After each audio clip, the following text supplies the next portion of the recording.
In front of me is UMIDIGI A3, and let me show you how to activate installation of apps from unknown sources on the following device.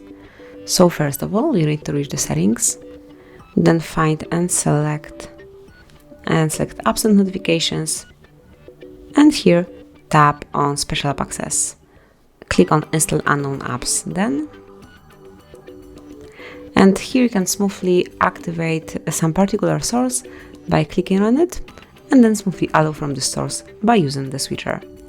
And that's it. From now on you will be able to install apps via files, and you can do the same stuff for any other app that you only want to give this permission to, smoothly by using the switcher. And this is it, that will be all. Thank you for watching. Please subscribe our channel and leave the thumbs up.